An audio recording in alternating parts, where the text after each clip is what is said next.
ウォリはドラゴンと列伝で戦います。テンポよく行きましょう。もういいだろ、始めようぜ。デスウィング VS スロー。全拡張のドラゴンシナジー使いやすくなりましたね。列伝カードも使っていきましょう。ということで今回使っていくのは列伝入りドラゴンウォリアー。マリガンはこの当たりかなと勝手に思ってますが、まあ、臨機応変にやっていきましょう。最初の手札はよし。対戦相手の方はシャーマンですね。対戦よろしくお願いします。それでこのデッキはどんなデッキなんですか？このデッキはドラゴンミニオンを中心に構築されており、全拡張のドラゴンミニオンが手札に入れ歯に2の武器を装備できる卵の守り種や、給付でコストが下がり、雄たけびで5ダメージを与え、走行を5獲得する、風岬のアームも採用されております。この2枚は全拡張のカードですが、ドラゴンミニオンが増えて使いやすくなりましたね。またドラゴンミニオン以外にも列伝カードの血の戦士ロボッシュを採用していたり、勇ましいペイントフィンやキュレーター、品質保証で手札補充できるようになっています。勇ましいペイントフィンは九州ミニオンを持ってこれるので、列伝の血の戦士ロボッシュや偉大なるドラコレックスを持ってこれますし、キュレーターでは種族ミニオン音、品質保証で列伝の血の戦士ブロールや幻影の緑に、そのトークンなどを持ってこれますね。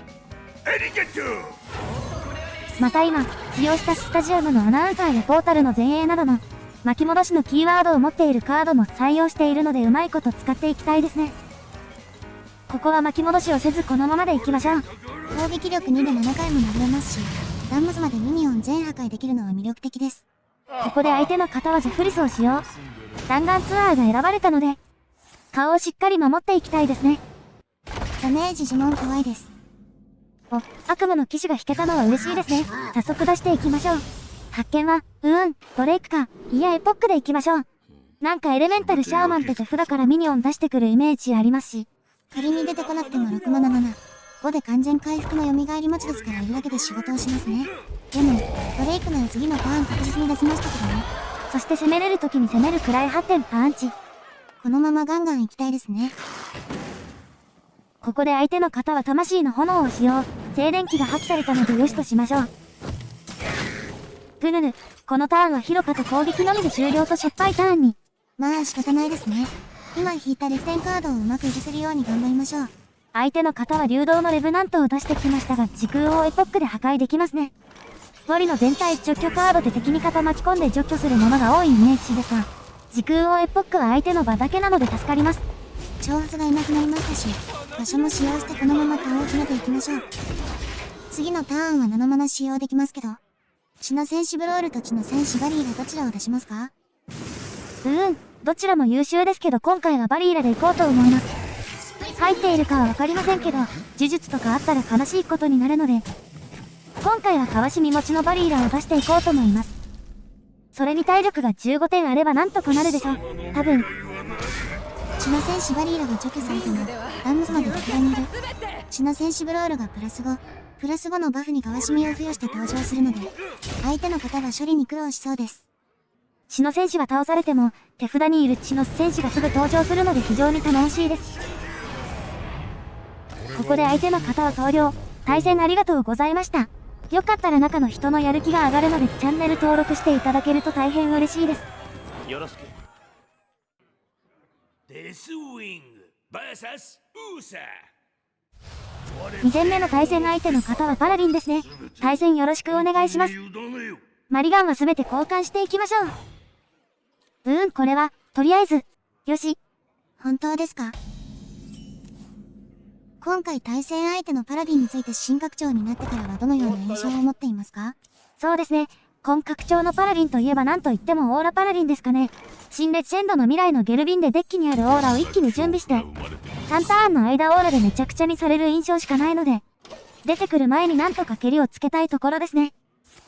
列伝のオーラもバフと回復で非常に厄介な効果を持っていますし、今拡張では新しいオーラカードの時系のオーラと、オーラが発動している時に敵全てに3点与える、タイムウェイの検出を追加されましたね。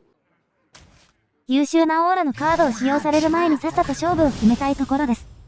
悪夢の騎士の発見は2回ともいい感じですね。非常にありがたいです。いい感じで押せているので、次のターンにフェアリードラゴン、5ターン目に風岬のアームと行きたいところです。このターンはフェアリードラゴンの後、残り2マナどう使うか悩みましたが、場所の戦績の信念がありますし、石彫刻師を出しときました。先制攻撃でダメージを与えたミニオンを引くのが魅力的でしたけど、ミニオンは出せる時に出して損はないでしょう。多分。こので、場所エリーズよく覚えています。めんどくさい場所カードを作られないことを祈りましょう。そういえばバランス調整が来るみたいですが、2試合ともバランス調整の対象になっているカードが入ってなってよかったですね。本当ですよ。危うく7割ぐらいできていたのにボツになるところでしたからね。本当に命拾いしました。バランス調整は個人的には来週かなと思っていたらもう来るとは完全に油断してました。ここでエリーズ作成の場所が登場。発見する呪文が怖いですが果たして。何もなし。これは盤面で20点あるので勝利ですね。力強い顔出しだろう。対戦ありがとうございました。